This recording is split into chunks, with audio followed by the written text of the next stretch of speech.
The cold, the cold hum of my office had always been the rhythm of routine, until today.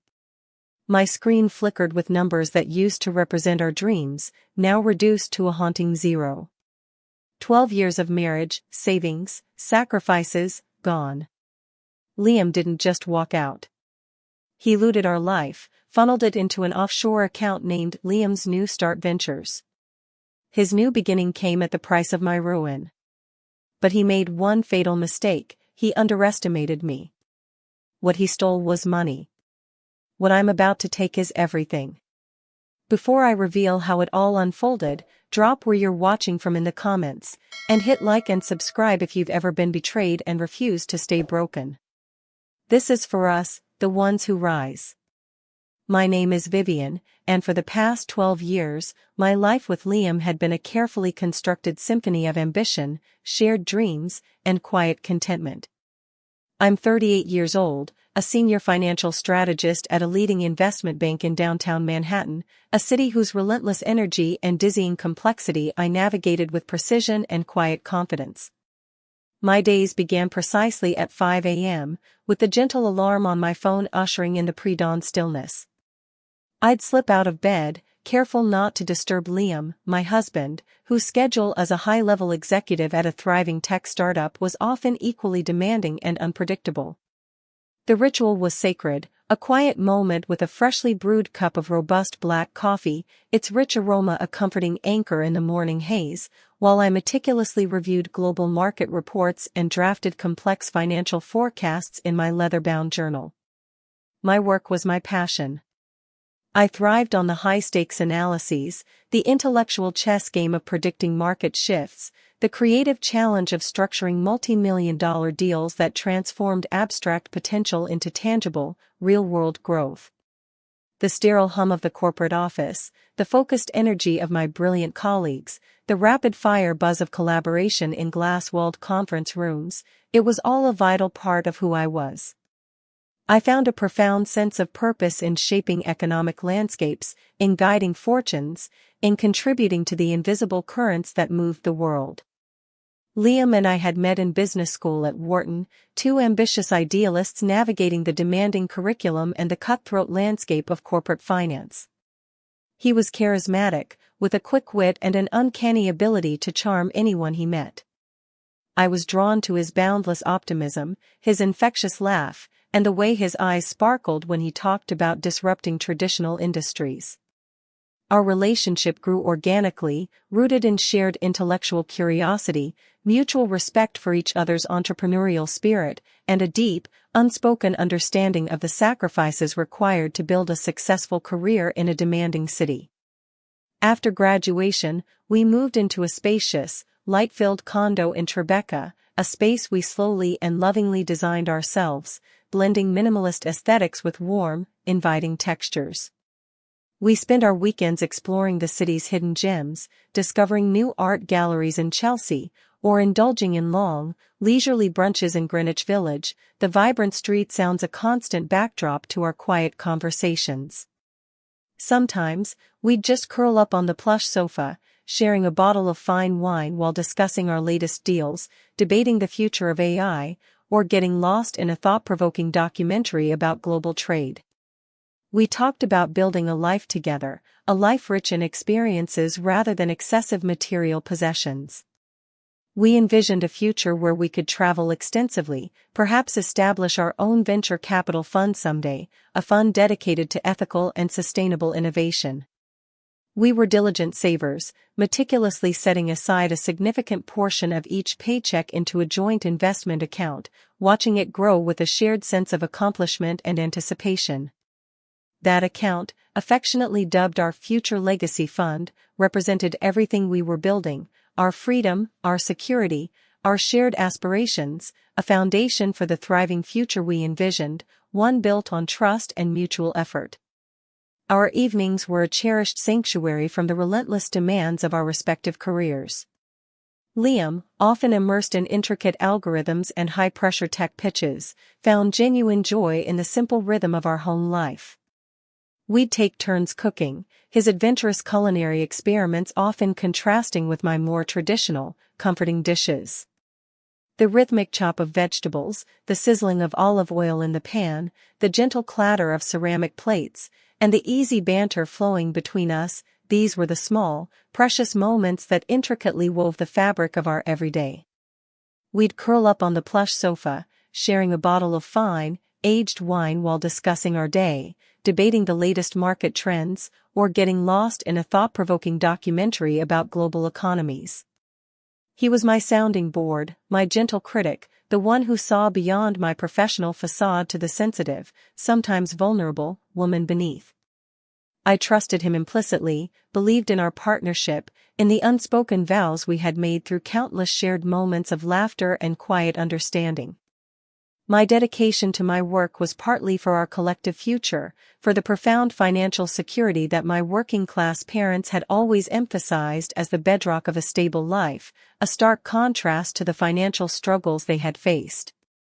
But it was also fueled by a quiet, unwavering ambition, a deep-seated desire to prove my own worth, not to Liam, who always seemed to accept me as I was, flaws and all, but to myself, to the silent voice deep within that sometimes questioned if I was truly enough, if I truly measured up to the high standards I set for myself in a competitive world.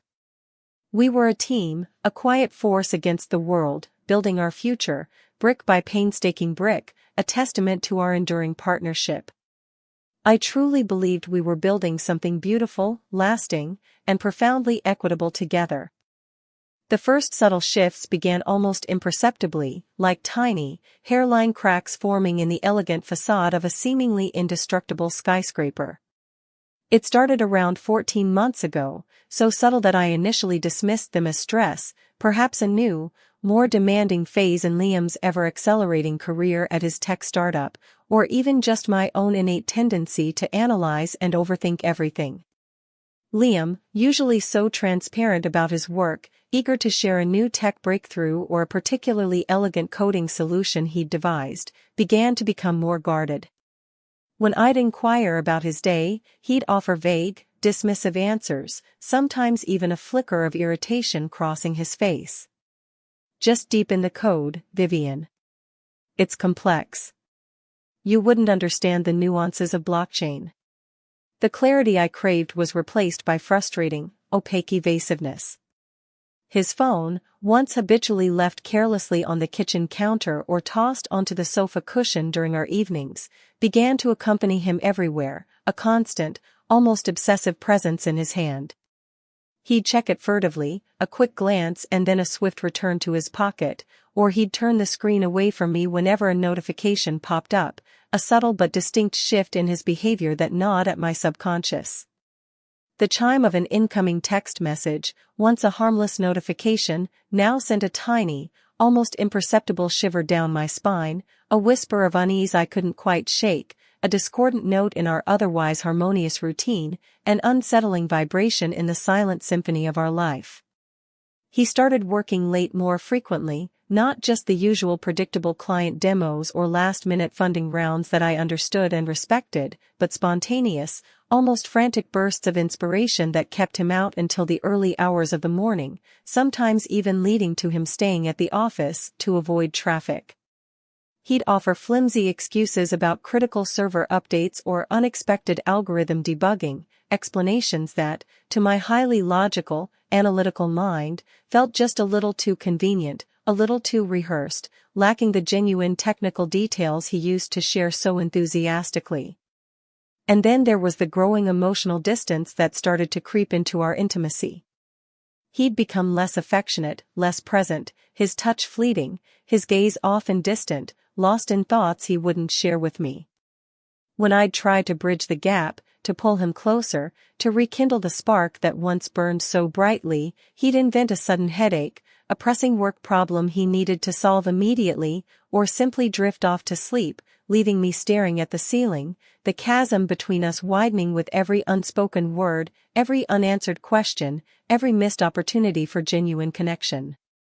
Then came the financial oddities, tiny, inexplicable anomalies that, to my financial strategist's eye, felt like profound structural weaknesses in our meticulously built financial edifice.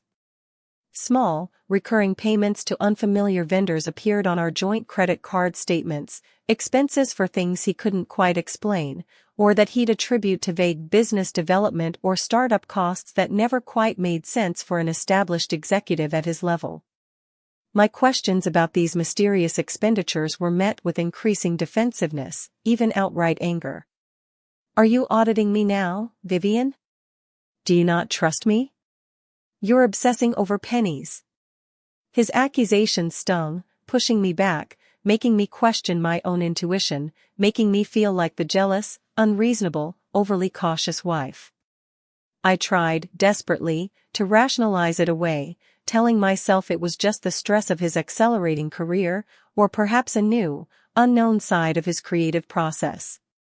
But the nagging feeling persisted, a dull, throbbing ache beneath the gilded surface of my otherwise ordered life, a persistent dissonance in our seemingly perfect financial harmony.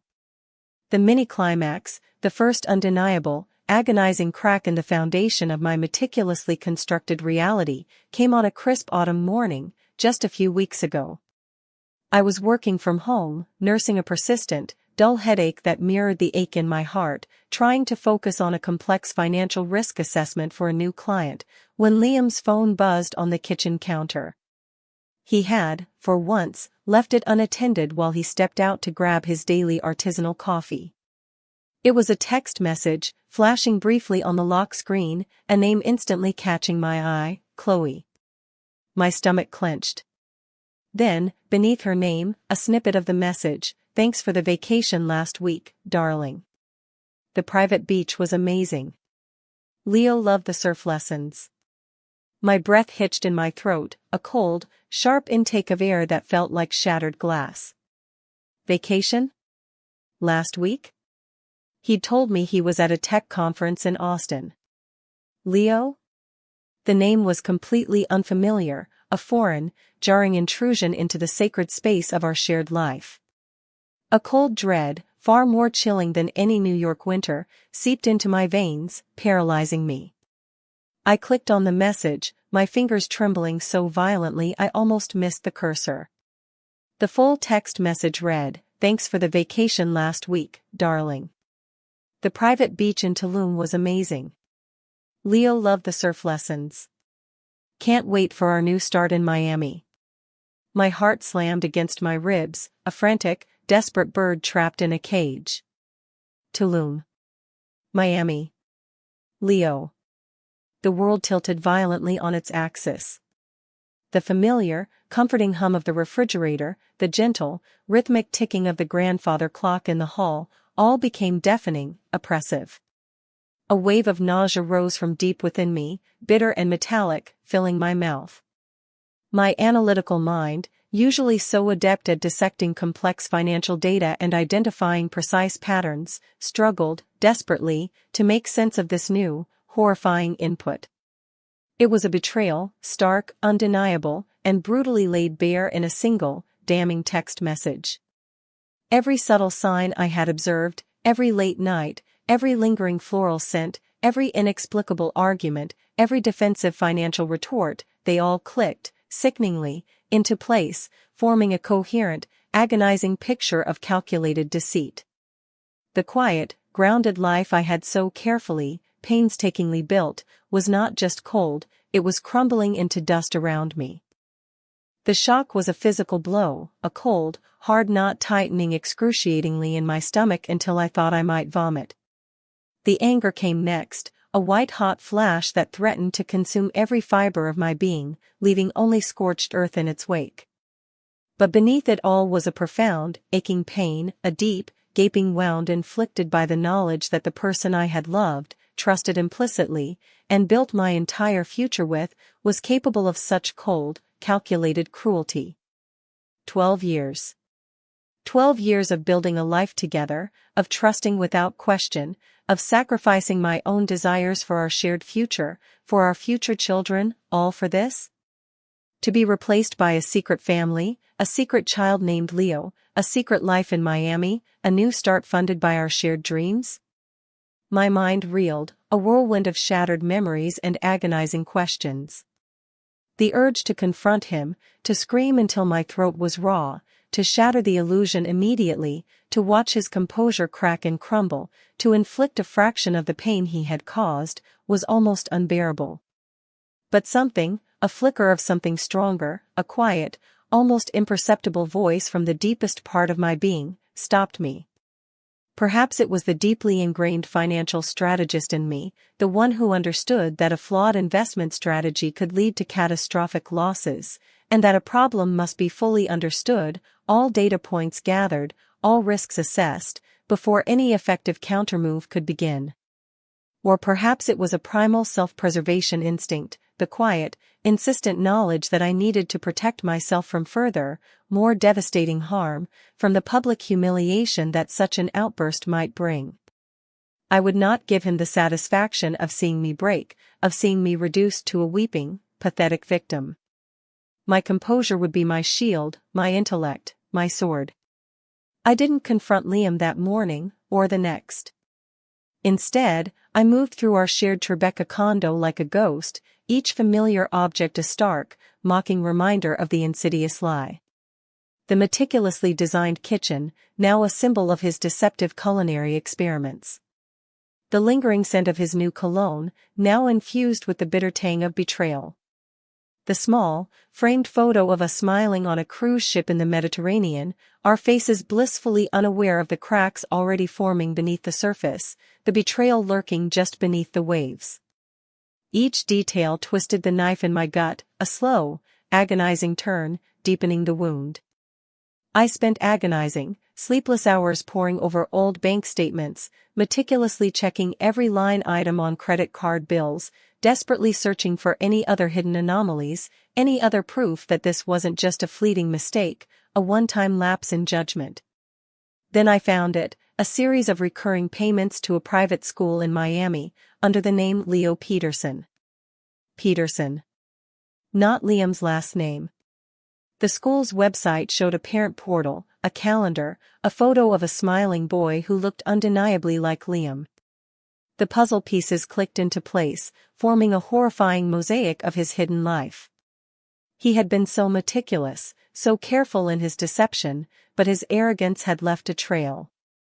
The thought sent a fresh wave of bitter nausea through me. My life, my future, everything I had invested, was irrevocably tied to this man, and he was capable of this level of cold, calculated deception. The realization was devastating, a weight pressing down on my chest until it was almost impossible to breathe, stifling me in my own home, in my own skin, suffocating me with his lies. The internal struggle was immense, a silent war raging within my own mind, each thought a battle, each emotion a landmine. Should I demand answers, demand an explanation, demand remorse? Should I beg him to explain, to offer some semblance of hope for reconciliation, however faint? Or should I just pack a single bag, sever all ties, and disappear into the anonymity of the city, sparing myself further humiliation and heartbreak, opting for the coward's way out? The victim mentality, an insidious whisper from years of trying to please others, of putting their needs before my own, of prioritizing a false harmony above the brutal truth, tugged at me, urging me towards passive resignation. But then, a different voice, a more resolute, unyielding presence, emerged from the depths of my being, quiet at first, then growing stronger, louder, until it drowned out the whispers of self-doubt. It was the voice of the financial strategist who understood the criticality of due diligence, the woman who had built her career from scratch, navigating complex, high-stakes financial markets with quiet confidence and unshakable resolve. The woman who had always found a way to turn chaos into order, to transform messy, disparate data into clean, actionable insights, a strategic advantage. This wasn't just about me anymore, this was about reclaiming my agency, about demanding justice, about righting a profound, systemic wrong that threatened to undermine everything I had built. I decided then, in the quiet, desolate solitude of our living room, bathed in the pale glow of the city lights filtering through the window, that I would not be a victim. I would not beg for his affection or his remorse. I would not disappear into the shadows. I would act, purposefully, intelligently, and strategically. The betrayal was real, the pain profound, a deep, festering wound, but my resolve hardened, crystallizing into a steel-like certainty, an unyielding core. I would not just survive this, I would redefine my life, not on his terms, but on my own, fiercely independent terms. The decision felt like a first breath after years of suffocating under the weight of unspoken expectations and unacknowledged sacrifices, a quiet, almost imperceptible shift from debilitating vulnerability to fierce, unyielding determination. It was a silent revolution, beginning within the confines of my own heart, spreading outwards with every calculated thought, every deliberate action. The crucial turning point wasn't a single explosive moment, but a meticulously choreographed series of calculated, deliberate steps that felt both terrifying and profoundly liberating. First, I discreetly secured comprehensive digital copies of all our joint financial documents, pulling every single bank statement, every detailed investment portfolio, every property deed, into a highly secure, encrypted cloud drive. My financial strategist's eye for detail, usually deployed for the meticulous precision of complex deal structures and due diligence, was now my most powerful, clandestine weapon. I meticulously combed through years of transactions, cross-referencing figures, scrutinizing every single line item, every minor transfer. I found the glaring evidence: a series of recurring luxury purchases, high-end restaurant bills, exclusive travel bookings, and most damningly, the private school tuition payments for Leo Peterson, all made on Liam's private credit cards but systematically paid for by significant, unexplained transfers from our joint future legacy fund. The amounts were staggering, far beyond what his declared personal income alone could support. This was his established pattern, his brazen method of betrayal. I also discovered a significant, undisclosed investment in a chain of luxury boutique hotels in Miami. This was not just a series of purchases, it was a substantial financial stake in a new, rapidly expanding business venture. My meticulous research, leveraging my industry connections, revealed that Chloe Peterson, the woman from the text message, was listed as a co-founder and major investor in this very hotel chain, Oceanview Retreats. The agonizing realization hit me with full force: that vacation last week in Tulum was not just a tryst, it was a symbolic investment in their shared, illicit venture, a celebration of their new start. The digital trail was undeniable, irrefutable, a damning testament to my analytical precision and his shocking, contemptuous carelessness. My next call was to Eleanor Vance, my trusted financial planner, a woman whose discretion was as legendary as her expertise, and whose calm demeanor belied a steel-trap mind. I presented her with the raw data, the bank statements, the hidden investment details, the evidence of Leo's private school payments, and the full, agonizing story of betrayal. She listened intently, her expression hardening with each revelation, then simply said, with a quiet, steely conviction, "Vivian, this isn't just a divorce, it's a full-scale corporate hostile takeover of your personal life. We're going to respond in kind, with absolute precision." Within days, my substantial personal savings were quietly moved to new, separate, untraceable accounts. Individual investment portfolios were established solely in my name, and my name was efficiently, irrevocably removed from all joint credit cards, loans, and even our shared mortgage, which I continued to pay independently to maintain my leverage. This subtle financial detachment was the first invisible blow, a silent, yet seismic, declaration of war he wouldn't even perceive until it was too late. The legal framework was also meticulously set in motion. Through Eleanor's extensive connections in the high-stakes legal world, I secured a consultation with Anya Sharma, a formidable, no-nonsense divorce attorney specializing in complex financial cases and corporate disputes.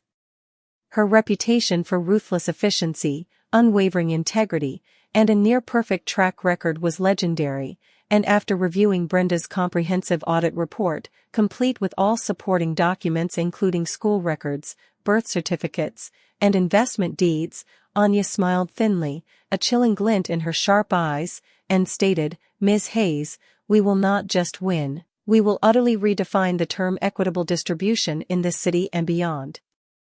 And we will ensure his professional integrity is questioned where it matters most, in the very boardrooms he seeks to conquer. The phrase resonated deeply with me, not with a thirst for raw, emotional vengeance, but with a profound, unshakable desire for justice, for balance, for a fair, unequivocal reckoning based on undeniable, irrefutable proof.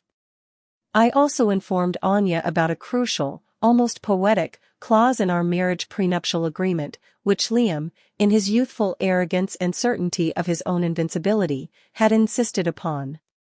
It stated that any significant financial gains from an undisclosed business venture, initiated during the marriage by one party without the full knowledge and written consent of the other, would be subject to a punitive 75% distribution to the wronged party in the event of a divorce. He had signed it, never imagining it would apply to him, to his secret, lucrative new start. This pivotal plot twist, a hidden asset in my favor, now shifted the power irrevocably, turning his own weapon against him. The game, as he knew it, was over. The unfolding of my meticulously planned secret began with chilling precision, a series of strategic maneuvers executed with the calm rationality of a seasoned financial strategist.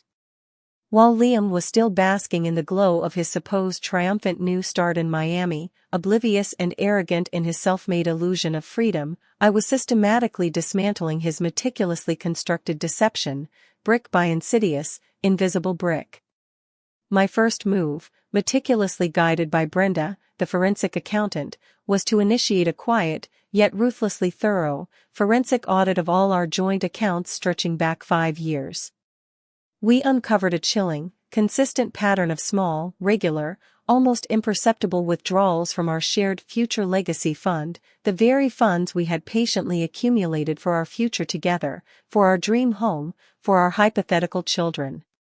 These funds were systematically rerouted, a digital breadcrumb trail leading directly to a newly established, clandestine business account under Liam's name, then swiftly transferred to various high-end vendors for Chloe Peterson's luxury purchases, her lavish lifestyle, and their secret travel, as well as the recurring tuition payments for Leo Peterson's private school.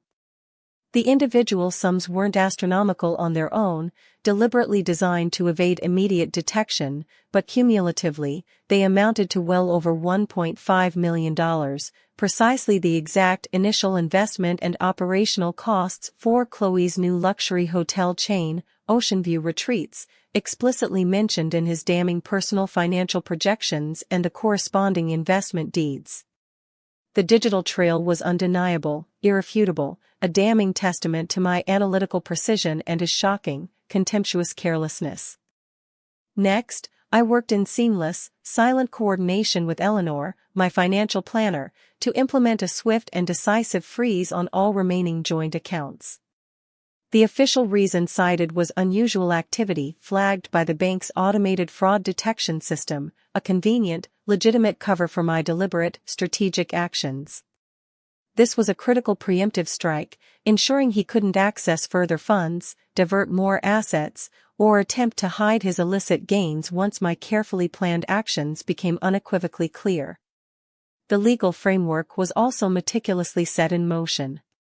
Through Brenda's extensive connections in the high-stakes legal world, I secured a consultation with Anya Sharma, a formidable, no-nonsense divorce attorney specializing in complex financial cases and corporate disputes. Her reputation for ruthless efficiency, unwavering integrity, and a near-perfect track record was legendary, and after reviewing Brenda's comprehensive audit report, complete with all supporting documents including private school records, Leo's birth certificate, and investment deeds for Oceanview Retreats listing both Liam and Chloe, Anya smiled thinly, a chilling glint in her sharp eyes, and stated, "Ms. Hayes, we will not just win, we will utterly redefine the term equitable distribution in this city and beyond. And we will ensure his professional integrity is questioned where it matters most, in the very boardrooms he seeks to conquer." The phrase resonated deeply with me, not with a thirst for raw, emotional vengeance, but with a profound, unshakable desire for justice, for balance, for a fair, unequivocal reckoning based on undeniable, irrefutable proof. I also informed Anya about the crucial, almost poetic, clause in our marriage prenuptial agreement, which Liam, in his youthful arrogance and certainty of his own invincibility, had insisted upon. It stated that any significant financial gains from an undisclosed business venture, initiated during the marriage by one party without the full knowledge and written consent of the other, would be subject to a punitive 75% distribution to the wronged party in the event of a divorce. He had signed it, never imagining it would apply to him, to his secret, lucrative new start. This pivotal plot twist, a hidden asset in my favor, now shifted the power irrevocably, turning his own weapon against him. The game, as he knew it, was over. My discreet, yet potent, plans also extended strategically to Liam's professional sphere. I sent a series of anonymous, meticulously crafted emails to key industry contacts within his tight-knit tech startup world, to the board members of his current company, and even to a prominent financial blogger known for uncovering corporate scandals. These emails subtly hinted at grave ethical concerns regarding undisclosed financial dealings, potential intellectual property issues, and undisclosed conflicts of interest involving a new luxury hotel chain, Oceanview Retreats, and its questionable seed funding. Crucially, there were no direct accusations against Liam, no inflammatory language, just enough precise, verifiable information to spark immediate, intense curiosity and, more importantly, trigger thorough due diligence. I attached carefully excerpted portions from his secret financial projections and investment documents for Oceanview Retreats, altered slightly to remove any direct link to me but retaining the core incriminating details of his financial support for Chloe Peterson and the hotel venture. The ripples began almost immediately, a subtle tremor through his professional network that quickly escalated into a full-blown earthquake. Within mere days, I heard whispers of due diligence issues and unusual funding anomalies circulating ominously through the venture capital community. A major institutional investor, one Liam had been ardently courting for months for a critical project at his startup, suddenly and inexplicably pulled out of a preliminary funding meeting with Liam, citing unforeseen internal policy changes and severe concerns about undisclosed liabilities and ethical practices. The ground was inexorably shifting beneath his feet, his carefully constructed career beginning to buckle, and he, in his self-absorbed arrogance, had absolutely no idea why. The quiet elegance of the entire plan lay in its surgical precision, a series of precisely timed, calculated moves designed not to destroy him in one explosive moment, but to systematically, inevitably, unravel his intricate web of deception from the inside out, piece by agonizing piece, ensuring that his eventual downfall felt not like my vengeful doing, but like the organic, unavoidable consequence of his own egregious, self-serving choices. The silence from Chloe Peterson was perhaps the most telling. Her name, once ubiquitous in Liam's conversations, now never passed his lips. The aftermath arrived not with the deafening bang of an explosion, but with a chilling, prolonged series of bewildered, then increasingly desperate, phone calls and emails from Liam, painting a vivid, satisfying picture of his crumbling world. The first frantic call was from Liam, just a few days after he returned from what he probably thought was a triumphantly successful, romantic getaway with Chloe and Leo. His voice, usually so smooth and confident, was now laced with raw confusion, a hint of nascent panic, and a thinly veiled accusation. "Vivian, what in God's name is going on with the accounts? The bank just called me, told me everything is frozen due to suspicious activity. Did you do something? Is this your doing?" My response, delivered with an icy calm that surprised even myself, was measured, precise, and utterly devoid of any emotion. "Liam, after 12 years of shared finances, and in light of recent, disturbing discoveries, I'm simply ensuring my personal assets are protected. Your recent business trip to Tulum, and your rather extensive secret life plan with your creative partner, Chloe, and your son, Leo, and your undisclosed investment in Ocean View Retreats suggested a definitive need for extreme caution on my part. My financial strategist background necessitates such meticulous due diligence, you understand. The silence on the other end was absolute, a profound, suffocating void, broken only by his sputtered, disbelieving, "Tulum? Chloe? Leo? Ocean View Retreats? What are you talking about? You're insane." The denial was pathetic, utterly transparent, but the quiet, profound satisfaction that coursed through me was immense, a bittersweet taste of undeniable justice.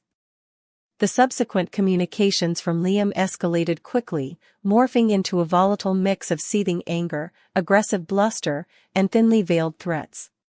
He accused me of hacking his accounts, of fabricating evidence, of being a cold, calculating witch who had meticulously planned his ruin out of spite and jealousy. His lawyer's letters, initially brimming with aggressive demands for immediate access to frozen funds and threatening legal action for defamation and financial interference, soon changed tone dramatically as Anya Sharma's firm responded. My attorney's counter-filings were swift, professional, and devastatingly factual, leaving no room for doubt or argument. They systematically presented the comprehensive forensic audit report, detailing every suspicious transaction, the meticulously documented transfers of shared funds to his secret business account, the incriminating life plan with Chloe's and Leo's names clearly listed, and the irrefutable evidence of him systematically draining our joint investment account, our shared future, our dreams of having children and building a sustainable life, to fund his illicit double life and Chloe's luxury hotel brand. The impact was immediate and chillingly effective. The aggressive demand ceased abruptly, replaced by a defensive, then increasingly desperate, silence from his legal team as the weight of the evidence crushed their bravado. The consequences for Liam were swift, brutal, and multifaceted, a carefully orchestrated cascade of repercussions that perfectly mirrored the intricate web of betrayal he had woven.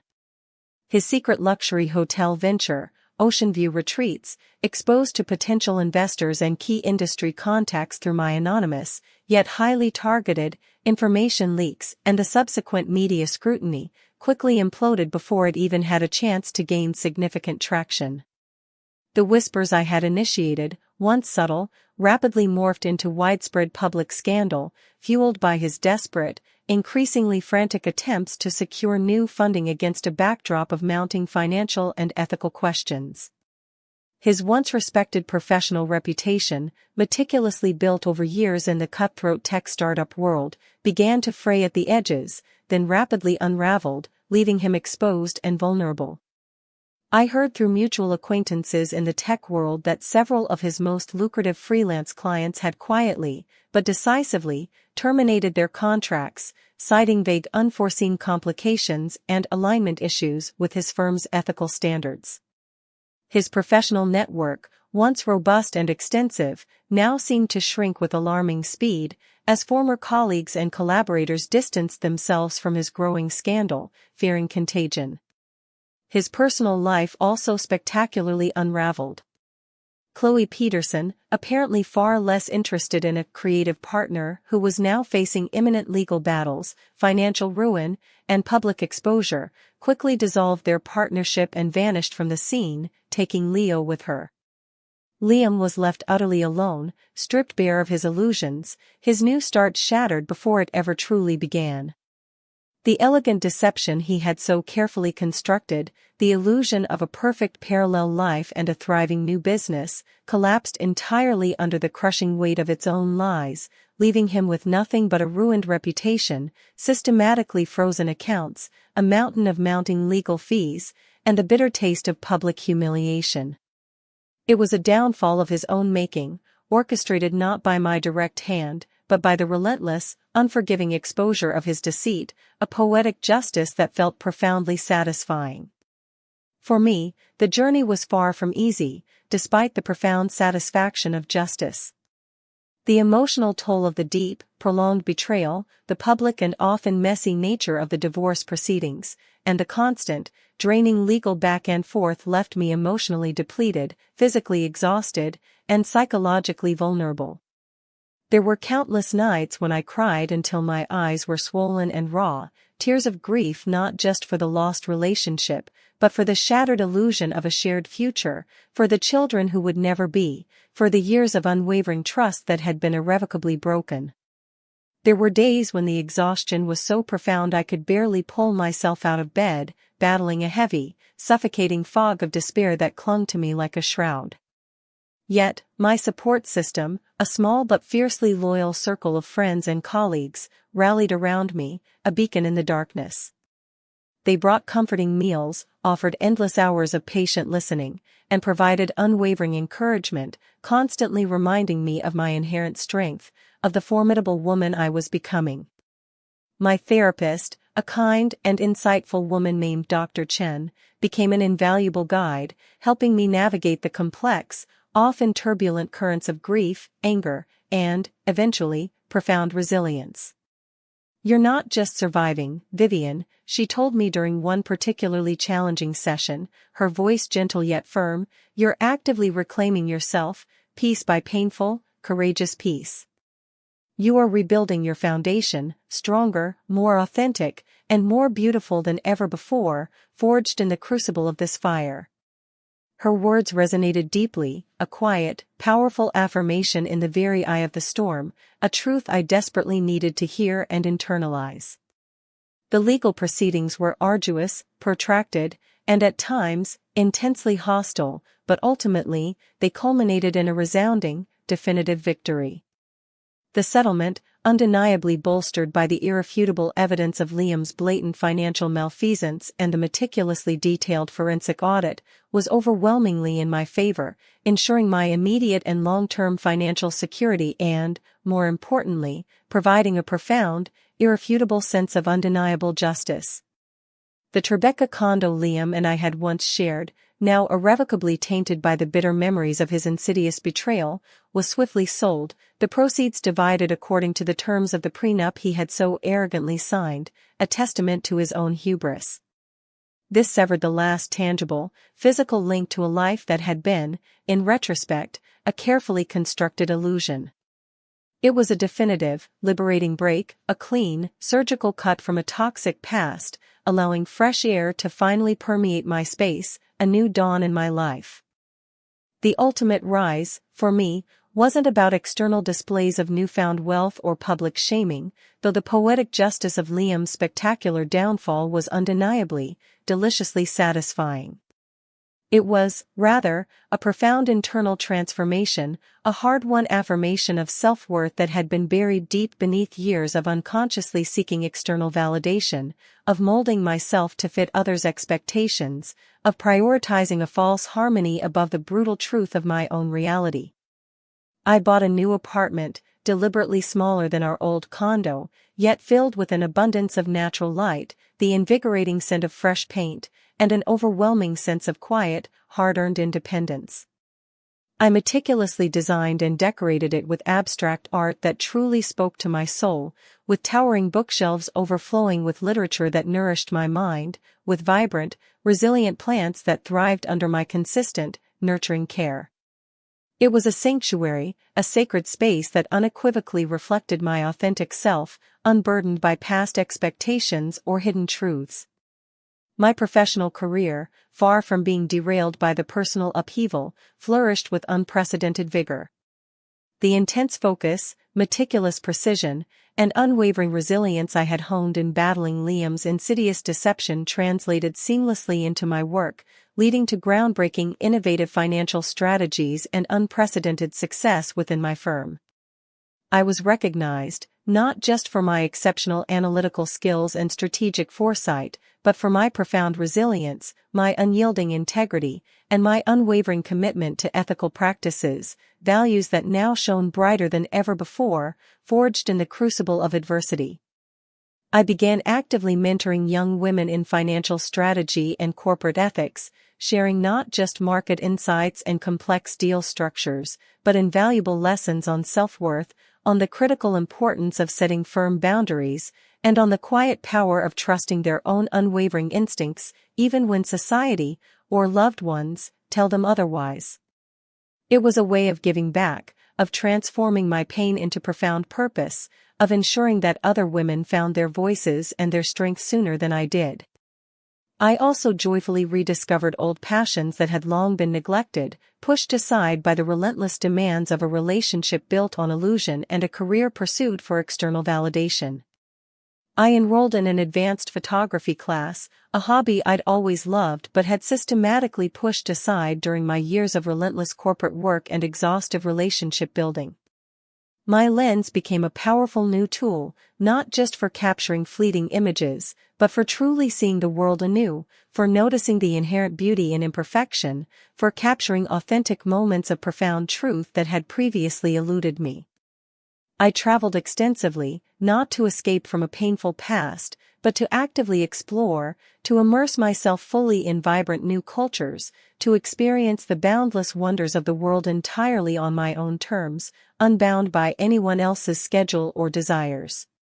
My journey was not just about overcoming betrayal, it was about actively, purposefully building a life so profoundly rich in meaning, so overflowing with purpose, that the past, however painful, became merely a fading footnote in a larger, far more compelling and beautiful narrative of self-discovery. The quiet confidence I now possessed was a far more valuable asset than any multi-million-dollar financial portfolio. It was the unshakable knowledge that my worth was inherent, an intrinsic part of who I was, not dependent on anyone else's fleeting approval, and certainly not diminished by anyone else's calculated deceit. Liam's callous act of draining our account had brutally stated he was done. But it was in that very moment of perceived ending, in that raw, exposed vulnerability, that my true story, my authentic life, finally, magnificently, began to unfold. I had, indeed, left him with nothing. And in return, I had gained everything that truly mattered. If this journey from betrayal to empowerment moved you, hit that like button and subscribe for more stories of unbreakable spirits. Share in the comments, have you ever had to rise above someone's cruelty? Your story could inspire